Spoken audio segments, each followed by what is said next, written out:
Halo teman-teman, hari ini gue bakal mencoba membuahkan pohon Angelica gue metode 9 daun. Nah di sini pohon Angelica gue masih batang muda, tapi gue mau coba gimana cara ngebuahinnya.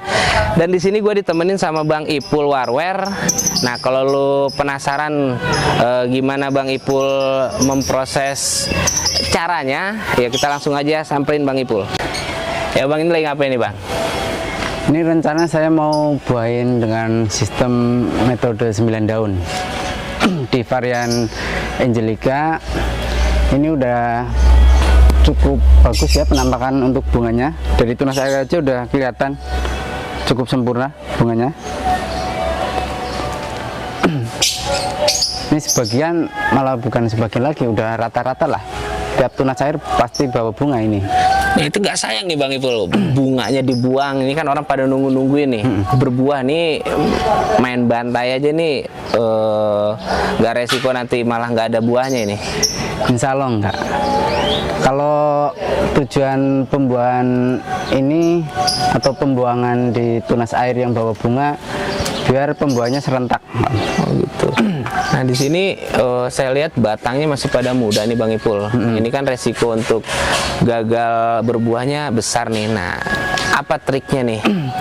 Kalau di batang muda kita jadi nggak usah rontokin daun ya. Jadi cuma kita potong hampir mirip potes pucuk lah itu hitungannya. Cuman kita cari di boot, dari boot setar pembuahan di boot 9. Dari sisa boot 14 daun, kita ntar cari boot yang berpotensial bawa bunga. Anggap aja dari boot 9 ya. Boot 9 misalnya potensialnya bagus, maka akan dilakukan pemotongan di boot 9. Tapi kalau di boot 8 sama 7 sampai ke bawah itu lebih bagus, kita pemangkasannya lebih cenderung lebih pendek, nggak masalah. Nah ini di usia berapa nih boleh pakai metode ini? Metode 9 daun yang penting tajuk tersiernya udah terbentuk dengan catatan memenuhi standar batang pembuahannya. Standar batang pembuahan di tersier kan minimal seukuran spensil ya. Kalau ini sih udah memenuhi syarat lah. Apalagi tunas airnya aja udah termasuk apa ya? Udah ganjen lah ibarat. Jadi nanti ini pembuahannya pakai apa nih, bat atau tunas air? Dari bat ini. Oh dari bat. Ini dari bat, ini contohnya batnya yang mau dibuahin. Jadi pakai metode 9 daun itu dari start awal itu bisa pakai 9 batnya atau 9 daunnya, tapi nggak menutup kemungkinan bisa di 8, 7, 6, 5. Kalau bootnya lebih potensial di bawah, pakai yang bawah aja. Tapi kalau terlalu panjang janganlah, mendingan dari startnya dari 9 dulu. Nah ini kita bisa lihat banyak buah-buah ya, dan di sini kan banyak orang nungguin nih Bang Ipul. Nah ini Bang Ipul, kenapa yakin bener pakai metode 9 daun ini? Kan nggak, menurut saya sih rugi ya, tapi menurut Bang Ipul gimana? Kalau itu secara hitung-hitungan emang ya rugi, karena udah kayak gini, udah keluar bunga bagus, di tunas air bunganya bunga sempurna ya, masuknya ini bunga sempurna ini. Cuman kalau pakai tunas air nggak bisa serentak Om. Dan tujuan metode 9 daun untuk melatih belajar apa si pohon di pruning kasarannya. Oh gitu. Nah resikonya ada nggak kira-kira Bang Ipul? Kalau resiko paling zong doang. Kalau mati enggak. Karena pakai metode 9 daun nggak dirontokin. Cuma dipotong, ditumbuhin di boot. Misalnya yang paling ujung 9 sama 8, cuma 2 doang. Yang belakang jangan sampai apa trubus atau sprout ya. Jadi tujuannya untuk boot 8 sama 9 yang disepurutin, kalau zong kita potong lagi, misalnya di sini ya, misalnya ini zong 8 sama 9 zong, potong mundur langsung. Oh gitu. Sampai ketemu bunga sempurnanya. Nah di sini kan saya lihat cabang tersiernya lumayan banyak nih. Iya. Nah ini berpengaruh nggak sama proses pertumbuhan buah nanti? Kalau dilihat sih udah cukup kuat lah ya. Yang penting untuk pemupukannya intensif, sama untuk pupuk generatif paling enggak ini. Nah setelah proses ini nih, proses 9 daun ini. Nah ini ada batangnya harus diapain lagi, batang tersiernya apa harus didormek? Kalau orang kan ada didormek, ada dikasih apalah gitu. Nah ini langkah berikutnya apa? Kalau metode 9 daun, karena batang hijau nggak disaranin pakai dormek ya, paling cukup disemprot fungisida sama insek aja yang mengandung CPT. Itu JPT. Nah berarti kenapa harus pakai JPT? Karena CPT kan zat perangsang tumbuh ya, jadi lebih bagus pakai itu. Yang fungisida yang sudah ada kandungan CPT-nya. Nah, kalau untuk pupuk tanah nih yang dikocor, kira-kira pupuk apa yang bakal dipergunakan dalam proses setelah pemangkasan ini? Ntar kita pakai pupuk terakhir ya, untuk habis pangkas ini pakai MKP, KNO3 sama boron. Oh gitu. Pupuk NPK udah nggak perlu lagi? NPK-nya ntar NPK itu yang grower. Oh grower. Jadi kandungannya banyak di N sama K doang. P-nya udah enggak. Oh itu sistem kocor apa tabur Bang Ipul? Bisa tabur, bisa kocor. Oh bebas ya. Nah ini kira-kira ada tips nggak buat para pemula mungkin yang mereka juga ada nih yang udah sampai umur 3 bulan atau 4 bulan belum berbuah. Ada tips nggak buat mereka? Kalau usia berapa tadi? 4 sampai 3 bulan lah. Kalau usia segitu lihat sikon si pohonnya. Kalau pohonnya udah subur, ibaratnya kayak gini kan. Walaupun usia masih dini, baru sekarang hitungannya 4 bulan ya ini. 3 bulan setengah. 3 bulan setengah. Tapi karena pohonnya subur, pasti udah bisa ngangkat. Tapi kalau pohonnya masih nggak subur ya, saran saya ya pupuk intensif lah, sama cek pH tanah. Kuncinya di media tanam. Oh media tanam ya. Nah di sini pasti orang juga nunggu nih kapan berbuahnya. Nah kapan tumbuh bunganya. Nah step-stepnya apa nih dari proses sekarang sampai berbuah, kira-kira pertumbuhannya step-stepnya seperti apa Bang Ipul? Kalau untuk pupuk saya cuma ada 2, fase generatif sama fase vegetatif. Enggak, maksud saya dari proses ini kan udah kita pangkas 9 mata tunas ya, 9 daun ya. Nah nanti kan ada proses tumbuhnya lagi, kayak misalnya batnya pecah sampai berbuah, itu kira-kira apa aja tuh kira-kira?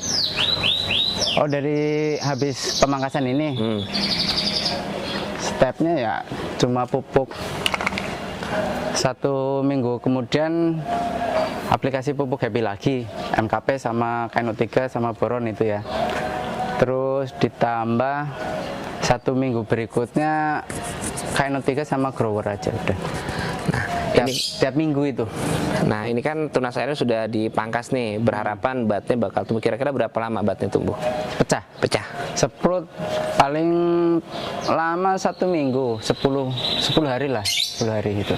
Nah paling cepat 5 hari. Keluar bunganya nggak kira-kira? Insya Allah pastilah.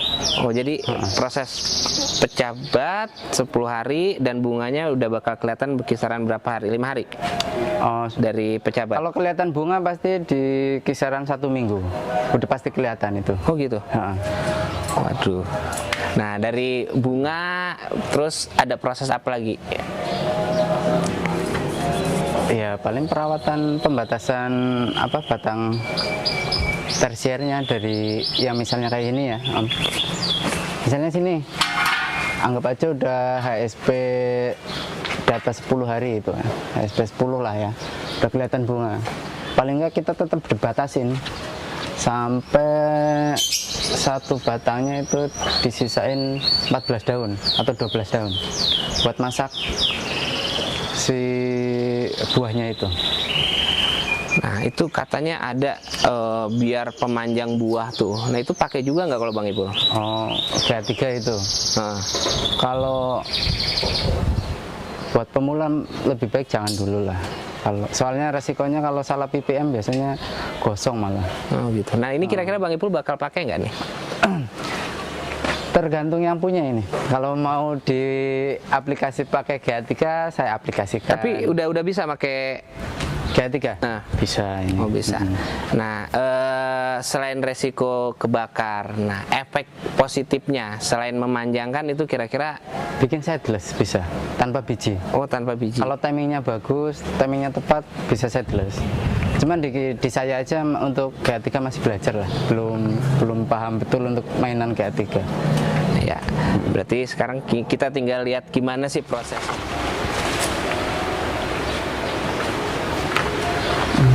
7, 8, 9. Harus tepat 9 ya Bang Ipul ya? Enggak juga sih, cuman dibuat 9-nya juga gendut ya, gemuk ya ini ya.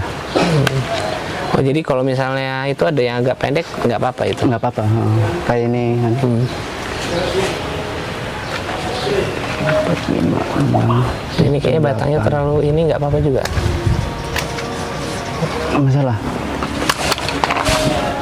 Yang penting yang tunas airnya jangan ditumbuhin ya ntar ya. Oh gitu. 1, 2, 3, 4, 5, 6, 7, 8. Ini kita di sini aja. Itu di berapa? Di 8 Bang Ipul? 1, 2, 3, 4, 5, 6, 7. 7. 1, 2, 3, 4, 5, 6, 7.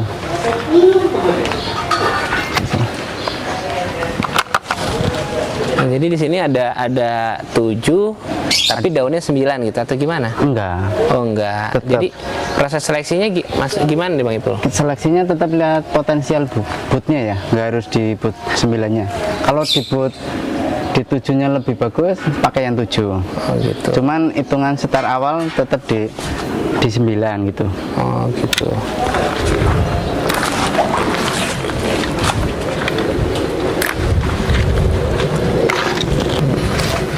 Wah, ini bisa dibilang metode kejam ya Bang Ipul ya. Jadi prosesnya dalam kondisi pohon lagi berbunga nih. Hah? Iya betul. Ya harusnya gimana harusnya? Atau ini nih karena dipercepat atau? Ya, saya pakai metode 9 daun ini kalau nunggu sampai batang ini coklat butuh waktu sekitar paling cepat itu 1 bulan lagi, paling lama 2 bulan. Cuman pas buah takutnya ntar kita tabrak pas musim hujan, jadi bisa gagal panen ntar buahnya. Oh gitu. Oh jadi proses pembuahannya juga harus perhitungkan masalah musim ya? Ya, karena di sini kan nggak pakai atap ya, jadi Greenhouse. ya betul. Bisa rawan lah. Oh jadi kalau hitung-hitungan sekarang itu tanggal berapa ya? Bulan Juli akhir ya? Sekarang? Iya. Hah? 26. Iya, tanggal 26. Jadi 26 kalau misalnya hujan perkiraan di 4 bulan dari sekarang ya. Iya. Agustus, September, Oktober, November. Wah iya, resiko hujan ya Bang Ipul ya. Nah, Iya. apa kalau efeknya nih hujan? Nah, hujan ini kan katanya bisa bikin subur kan ya, tapi kok orang takut sama hujan? Kalau anggur malah musuhnya hujan itu. Jadi buah itu rawan pecah atau busuk ya kalau kena air hujan itu. Oh gitu. Nah, tapi resikonya itu ya Bang Ipul. Iya. Nah jadi di sini kayaknya masih keburu lah ya. Kira-kira panen bulan apa nih? Berapa bulan? Agustus, September, Oktober, November udah panen. Buah matang 120 hari. Berarti kalau hitungan sekarang ya, anggap aja ini kan Juli akhir ya. Nah. Agustus, September, Oktober, November akhir lah. November akhir, 4 bulan. Iya, paling enggak 4 bulan 120 loh. Iya. Angelica 120 hari udah matang mas. Oh gitu. Nah, untuk penanganan jenis-jenis lain sama atau Bisa sama, cuman untuk HSP-nya pasti beda. Oh gitu. Apalagi kalau varian Jepang itu lebih lama. Nah kalau Angelica ini asalnya Ukraina. Ukraina. Kalau Ukraina rata-rata sih 100, di atas 100 HSP udah manis, udah bisa dipanen lah. Wah, selain buat dimakan, nah buat selfie ini udah bisa berapa bulan lagi Bang Ipul? 7, 8, 9. Nah, Bang Ipul? Kalau untuk buat selfie doang sih dari sejak pangkas aja ya. HSP 60 hari HSP udah bisa itu. Udah bisa. Nah perkiraan berapa klaster nih buah bakal muncul dari kondisi batang seperti ini? Ini. Nah, ini bisa tiap satu but 2 klaster ini. 2 klaster. Nah ini Sekarang kalau kita numbuhin, anggap aja tiap tersier tumbuhin 2 mata but ya, atau 2 mata tunas. Ini bawah 2, belakang bawah 2, udah ketemu 4. Tinggal dihitung ada berapa ada tersiernya. hitung nih 1, 2, 3, 4, 5, 6, 7, 8, 9, 18 kali 2 36. Mungkin nggak? Mungkin banget. Mungkin. Ya target 20 lah ya Bang Ipul ya. Ya bisa. 1, 2, 3, 4, 5, 6, 7. Ya, biar nggak mengganggu Bang Ipul nih, mungkin cukup sekian video dari gua.